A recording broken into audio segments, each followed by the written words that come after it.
Kumno ban penja iki pop ads ki bami lentar haka phone jumpi.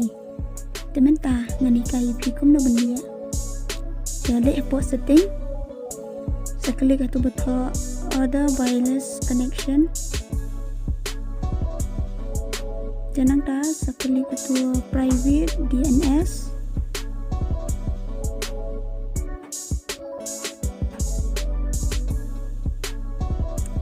Menangta saai designated private DNS.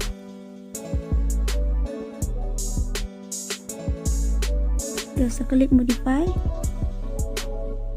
Yang dia pintu aku betul mengahi dns@guard.com dan dah ladap sesiap no.